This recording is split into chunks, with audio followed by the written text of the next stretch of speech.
You're with your Feel Good Breakfast Show, Expresso, here on SABC3. Thank you very much for choosing to wake up with us this morning. Now, from mum's advice to our granny's home remedies, all the magazine top tips for glowing skin, to the millions of skincare DIY videos on Instagram, self-proclaimed beauty experts, and we see them all over the place, Kat. It's really hard to know what or who to believe, right? Yeah, absolutely. And so we're debunking some common skincare myths with the help of General Practitioner Dr. Sindisiwe van Zyl and TV Actor Brighton Ngoma as well. And we're going to discover exactly why these skincare myths don't hold up, plus get recommendations for what you should be doing in this week's INGRAMS skin session. A very good morning to you, Dr. van Zyl, and to you, Brighton. Hey, how's it? All good, guys. Well, let's start here, guys. What are some of the worst skincare myths that you've encountered, Dr. Cindy? And you, Brighton? Well, if I can think of one, it's the fact that people say that you can use methylated spirits to take away stretch marks. I don't have an idea where that came from.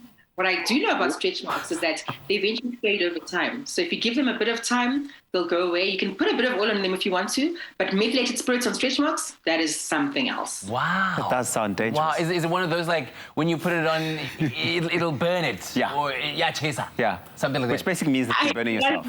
I'm sure you actually said that, because you know how methylated spirits is, but I would never try it. Well, I've had an experience with methylated spirits on my face after a haircut. Of course, and, after a shave. But to remove stretch marks sounds like a bit of a stretch. And for you, Brighton, what are some of the worst stories and tips you've heard? First of all, I've never heard the methylated spirits one ever before. The one that's crazy is that certainly my condition is contagious. And so me having the wacky sense of humor that I have, and given the current climate globally with the pandemic, I thought I'd make a bit of a joke with that. So to stop people high-fiving and touching each other, I just tell them that my skin condition is contagious. So that eliminates all of that, you know? Exactly. Wow. Now, listen, with the internet full of tips and tricks, as Tabzi alluded to earlier on, there's new fads and trends around every corner.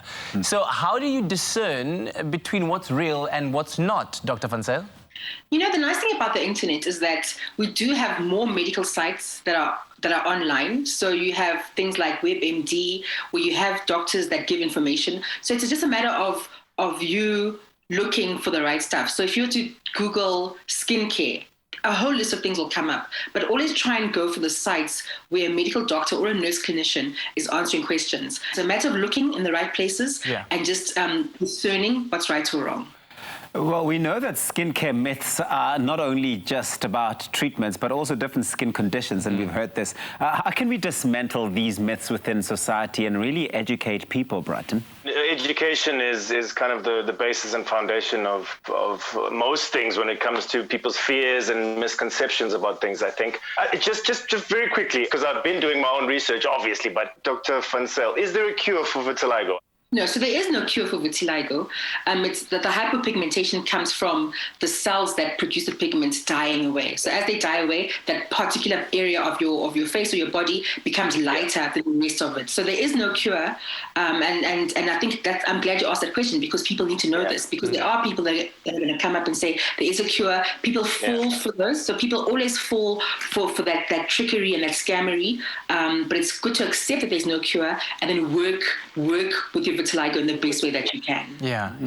Okay. Well, I'm just gonna scratch off a few names off my list here of people that have lied to me over the years, because I need to talk to them privately after that. And the thing is, when I discovered what my skin condition is, and I started researching more into it and educating myself, obviously people search for a cure.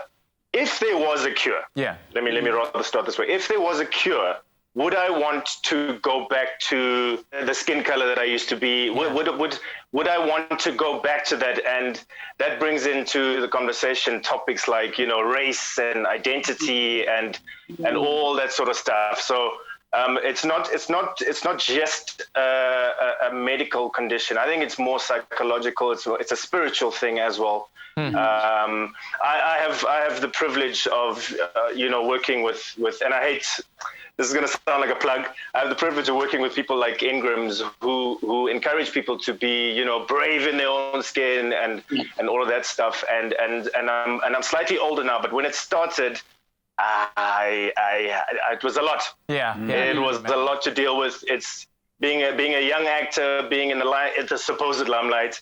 You know, being seen on the streets every day, people just assuming whatever it is that you have, and then not asking questions, and me being left to deal with it on my own with my family, who also didn't necessarily understand.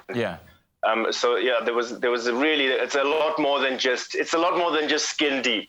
But I think it's very clear to see what the education that you've undergone, you know, both from a medical understanding point of view, from a spiritual point of view, identity point of view, has really gone a long way in helping to form the person that you are today. So strong in your convictions, and that's incredibly impressive, and something that we can all learn from.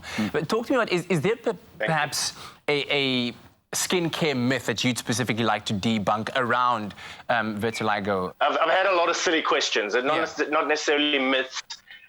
There's also a sort of a cultural thing of, you know, they call it ngesiZulu, it's umlilo wabaphansi, and you can either interpret that as a gift or a curse, I guess, depending on which side of the scale you lie.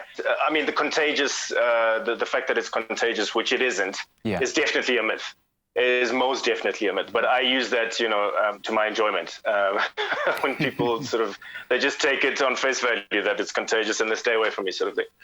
Dr. Cindy, clearly from just this chat and speaking about the myth, the fact that people's leading myth is that it's contagious, must have some effect on one's mental health. How can this sort of misconception affect one's mental health? It certainly does, because if you think about it, we're very social human beings. We interact with each other all the time. So if people are now reluctant to socialize with you because they think they're going to catch something from you, it affects you because you become isolated. People speak behind your back, as Brighton says. Fewer people would rather ask you directly. They'd rather go behind your back and say things about you that aren't necessarily true. So it's important to keep having these conversations. I'm glad that INGRAMS is having these sessions to sort those issues out. Education changes everything. So if you know the truth, then you're able to share the truth with other people. I think for me, the other thing that I'm also concerned about is how people perceive vitiligo to be a punishment from God. And that's something that people carry in their hearts. They might not articulate it, but they carry that in their hearts as well. Those things are not true. Vitiligo is a skin condition.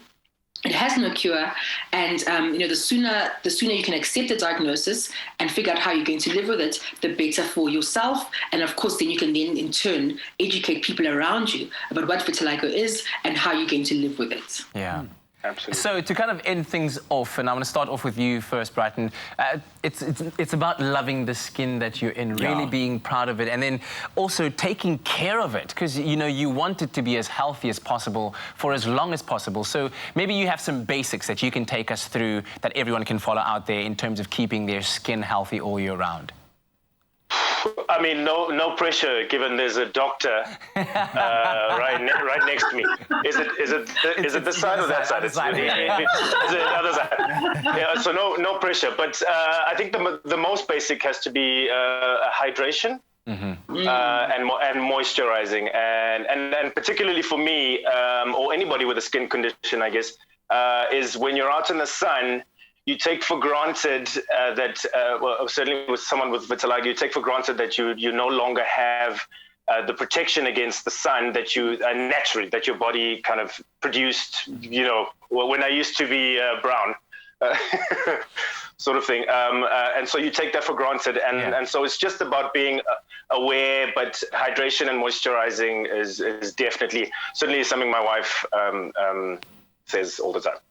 Yeah. Very important. I think I can add on to that and say that sunscreen is something that's really important. I think the darker skinned community was always under the impression that because we're darker skinned, we have more melanin, we don't need to wear sunscreen. That is a myth. Everybody needs to wear sunscreen. So please invest in a good sunscreen.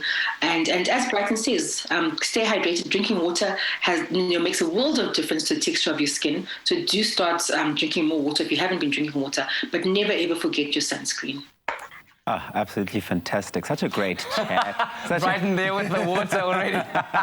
Making sure to keep hydrated. This has been such a fantastic chat. Thank you so much, Dr. Sindisiwe van Zyl, and of course, Brighton Ngoma, for really just having this chat with us, but of course, giving us this information and hopefully enlightening some of our thoughts and the way that we approach people with skin conditions. Thank you, guys. Bye. Oh man, well, as they say, knowledge is key, and it's absolutely key when debunking skincare myths and really understanding various skin conditions. And this is essential for everyone to be more sensitive and conscious of those around them as well. Well, they say healthy skin is always in, so make sure to set a reminder for 5 p.m. on SABC3 to watch Afternoon Express this Thursday for another INGRAMS skin session where Pale Satembe will be chatting to Dr. Cindy and multi-talented artist Odi Flames about skin care and the various myths surrounding what's good and what's not for our skin. You only have one skin. Nourish it and wear it bravely.